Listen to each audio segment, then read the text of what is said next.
Hi ಹಾಲ್ ಇದು ಸೋಮವಾರದ ಸಂಜೆಲ ಭಾನುವಾರ ಬೆಳಿಗ್ಗೆ ಸ್ವಲ್ಪ ಹುರುಳಿಕಾಳನ್ನ ನೆನೆಸ್ಬಿಟ್ಟು ಸಾಯಂಕಾಲ ಒಂದು ಬೌಲ್ಗೆ ಹಾಕಿ ಎತ್ತಿಟ್ಟಿದ್ದೆ. ತುಂಬ ಚೆನ್ನಾಗಿ ಮೊಳಕೆ ಬಂದಿದೆ. ಸ್ವಲ್ಪ ಜನ ಬಟ್ಟೆಯಲ್ಲಿ ಕಟ್ಟಿರ್ತೀರ, ಆದರೆ ಇವಾಗೇನು ಬಟ್ಟೆಯಲ್ಲಿ ಕಟ್ಟಿಡೋ ಅಂಥ ಅವಶ್ಯಕತೆ ಇಲ್ಲ. ಒಂದು ಬೌಲ್ಗೆ ಹಾಕಿ ಇತ್ತಿಟ್ಟರೆ ಒಂದಿನದೊಳಗಡೆ ತುಂಬ ಚೆನ್ನಾಗಿ ಮೊಳಕೆ ಬರುತ್ತೆ. ಹಾಗೆ ಬರ್ತಾ ಸ್ವಲ್ಪ ಸೊಪ್ಪು ತೊಗೊಂಡು ಬಂದಿದ್ದೆ. ಸೊಪ್ಪು ಮತ್ತು ಹುರುಳಿಕಾಳನ್ನ ಹಾಕ್ಕೊಂಡು ಉಪ್ಪು ಸಾಂಬಾರು ಮಾಡ್ಕೊಳ್ಳೋಣ ಅಂತೇಳಿ ಮಾಡ್ಕೊತಾ ಇದ್ದೀನಿ. ಫಸ್ಟು ಹುರುಳಿಕಾಳು ಜೊತೆಗೆ ಒಂದು 3 ಟೊಮೊಟೊ, ಒಂದು 5 ಹಸಿಮೆಣ್ಸಿನ್ಕಾಯಿನ ಬೇಯಿಸ್ಕೊಂಡು ತೊಗೊಂಡೆ.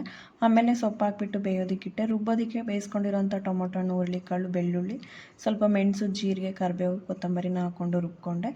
ಹುರುಳಿಕಾಳು ಸೊಪ್ಪು ಒಗ್ಗರಣೆ ಮಾಡ್ಕೊಳ್ಳೋದಕ್ಕೆ ಒಂದು ಬಾಣಲೆಗೆ ಎಣ್ಣೆ ಹಾಕ್ಕೊಂಡು ಸ್ವಲ್ಪ ಸಾಸಿವೆ, ಜೀರಿಗೆ, ಹಸಿಮೆಣ್ಸಿನ್ಕಾಯಿ, ಈರುಳ್ಳಿ, ಕರಿಬೇವನ್ನ ಹಾಕ್ಕೊಂಡು ಫ್ರೈ ಮಾಡಿಕೊಂಡೆ. ಹಾಗೆ ಎತ್ತಿಟ್ಕೊಂಡಿರೋಂಥ ಹುರುಳಿಕಾಳು ಸೊಪ್ಪನ್ನ ಹಾಕ್ಕೊಂಡು ಸ್ವಲ್ಪ ತೆಂಗಿನಕಾಯಿನ ಹಾಕ್ಕೊಂಡು ಮಿಕ್ಸ್ ಮಾಡಿಕೊಂಡೆ. ಸಾಂಬಾರಿಗೆ ಒಗ್ಗರಣೆ ಮಾಡಿಕೊಂಡ್ರೆ ಚೆನ್ನಾಗಿರುತ್ತೆ ಅಂತೇಳಿ ಒಗ್ಗರಣೆಗೆ ಸಾಸಿವೆ, ಜೀರಿಗೆ, ಇಂಗುನ ಹಾಕ್ಕೊಂಡು ಒಗ್ಗರಣೆ ಮಾಡಿಕೊಂಡೆ.